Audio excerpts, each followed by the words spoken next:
Sekali waktu Khalifah Umar bin Abdul Aziz naik ke atas mimbar seraya berkata, "Wahai sekalian manusia, perbaikilah batinmu, maka akan membaik pula zahirmu. Bekerjalah untuk akhiratmu, maka akan tercukupi duniamu." Nasihat singkat padat penuh makna ini adalah sangat begitu dalam bagi mereka yang ingin merenungkannya. Umar bin Abdul Aziz bukanlah khalifah biasa. Beliau ditempa sejak kecil menjadi sosok yang paham agama. Bahkan disebut bahwa ulama di hadapan beliau layaknya seorang pelajar.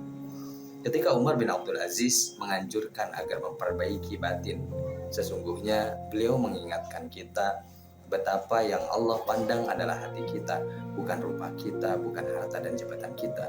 Sebagaimana hadis mengatakan, sesungguhnya Allah tidak melihat rupa kamu, akan tetapi melihat apa yang ada dalam hatimu.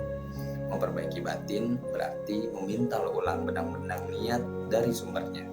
Memperbaiki awal tujuan yang kita rencanakan agar jangan sampai ternodai ketidakikhlasannya, apalagi sampai dihinggapi jamur ujub, ria, sombong, ingin dipuji oleh manusia dan sebagainya. Setiap niat yang baik bila bersumber dari hati yang ikhlas akan memunculkan gambaran kebaikan di dalam segala bentuk sikap dan perbuatan kita.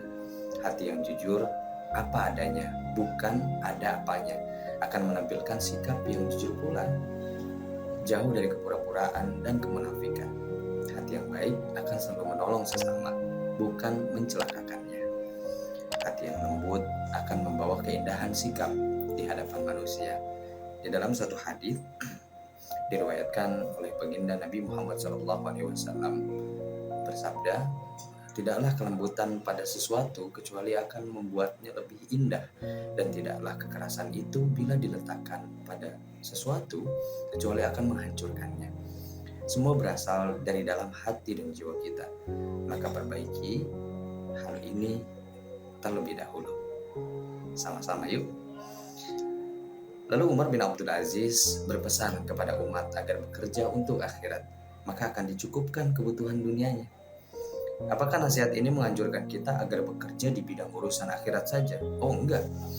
Atau bahkan lebih ekstrim lagi, agar kita meninggalkan pekerjaan duniawi seraya berharap dengan ibadah maka terpenuhi segala kebutuhan hidup. Tidak seperti itu. Ternyata nasihat yang kedua tidak dapat dipisahkan dari yang pertama. Ketika bekerja merupakan bentuk ibadah, maka bekerjalah atas nama akhirat, atas nama ibadah. Selayaknya sebuah ibadah, maka bekerja untuk akhirat adalah pekerjaan sehari-hari yang dimulai dengan niat karena Allah, dengan nama Allah, mengerjakan sesuatu yang merupakan bidang keahliannya, karena di dalam satu hadis juga disebutkan bahwa suatu pekerjaan diberikan kepada yang bukan ahlinya, maka tunggulah kehancurannya, kerusakannya. Nah, melakukan pekerjaan yang membawa kita ke surga, bukan ke neraka. Pekerjaan yang halal yang memberi manfaat kepada manusia lainnya, pekerjaan yang dilakukan dengan penuh kejujuran, penuh tanggung jawab, karena sadar bahwa perhitungan akhirat itu sangat amat berat, teman-teman.